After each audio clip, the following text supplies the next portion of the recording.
નામ ચૌહાણ જ્યોત્સના હિંમતભાઈ છે। હું કોલેજ સરકારી વિનય અને વાણિજ્ય કોલેજ પાલિતાણા કરું છું। મહારાજા કૃષ્ણકુમારજી અમારી યુનિવર્સિટીનું નામ છે। પેપરનું નામ અભિમન્યુ આખ્યાન પ્રેમાનંદ છે અને પેપર નંબર મિઝોર 3 છે અને અસાઇનમેન્ટનો પ્રકાર હોમ અસાઇનમેન્ટ છે। અભિમન્યુ આખ્યાન કડવા ક્રમ 7 થી 9 નો રસ દર્શન કરાવવાનું છે। કડવા સાતમાં વીર રસનું નિરૂપણ છે। કડવા સાતમાં અભિમન્યુ નાનો હોવા છતાં તે યુદ્ધમાં જાય છે અને લડે છે। એક સિંહની જેમ તે યુદ્ધમાં કૂદી પડે છે। ન મરવાનો ડર કે ન મરવાનો ડર રાખી છતાં તે યુદ્ધમાં કૂદી પડે છે અને તેની સામે દુશ્મનો મહારથીઓ અને અભિમન્યુ નાનો હોવા છતાં તે લડે છે।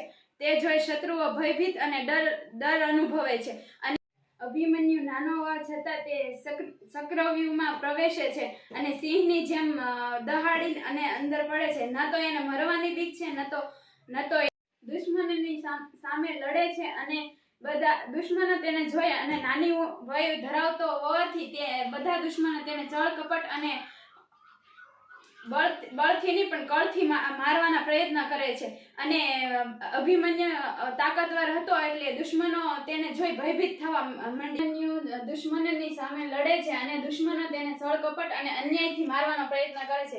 અભિમન્યુને ખબર છે કે અન્યાયથી મને મારે છે લોકો, તો છતાં તે દુશ્મનોની સામે લડે છે કેમ કે અભિમન્યુ તાકાતવર અને ચક્રવ્યૂહનો મહાસમ્રાટ હોવાથી તેને ચળ કપટ વગર મારી શકાય તેમ નથી।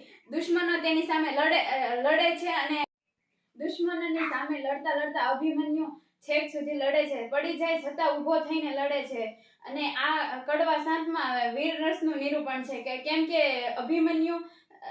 અભિમન્યુનું શૌર અને વીરતાનું નિરૂપણ કરેલું છે એટલે પ્રેમાનંદે આ કડવા સાતમાં વીર રસનું નિરૂપણ કરેલું છે। કડવા આઠમાં વીર રસ તથા રૌદ્ર રસનું નિરૂપણ છે કેમ કે અભિમન્યુનું સાહસ અને શૌર્ય જોઈને પ્રેમાનંદે આ કડવા આઠમાં વીર રસનું નિરૂપણ કરેલું છે કેમ કે નાનો વય ધરાવતા અભિમન્યુ દુશ્મનો સામે લડે છે અને દુશ્મનો તેને આ વીરતા અને શૌર્ય જોઈને તેની માથે ઈર્ષા તથા ચળ કપટ કરવા માંડે છે। અભિમન્યુ દુશ્મનો દુશ્મનની સામે લડે છે। દુશ્મનો એકાએક કરતા મરાઈ જતા હતા અને દુશ્મનો પછી ચળ કપટ કરીને બધા એક સાથે લડે છે અને બધા દુશ્મનો એક સાથે અભિમન્યુ ઉપર પ્રહાર કરે છે। તેથી અભિમન્યુની સામે દુશ્મનો અન્યાયપૂર્વક એક સાથે હુમલો કરે છે અને અભિમન્યુ લડતા તેના હાથમાંથી શસ્ત્ર પડી જાય છે છતાં તે ઊભો રહેતો નથી અને મોતનું દળ રાખ્યા વગર તે લડે છે। આ વીરતાને અને શૌર્યના લીધે પ્રેમાનંદે કડવા આઠમાં વીરરસ તથા અભિમન્યુને લડતા જોઈ અને દુશ્મનો થરથર કાપે છે અને આ અભિમન્યુને લડતા જોઈ વીરતા અને શૌર્યના જોઈ પ્રેમાનંદે કડવા આઠમાં વીર તથા રૌદ્ર રસનું નિરૂપણ કરેલું છે। કડવા નવમાં કરુણ તથા હૃદયસ્પર્શી ભાવ પ્રગટ થાય છે। પ્રેમાનંદે આ કડવામાં અભિમન્યુના મૃત્યુની ઘટના લખેલી છે એટલે તેમાં કડવા નવમાં અભિમન્યુ વીરગતિ અને મૃત્યુ પામે છે।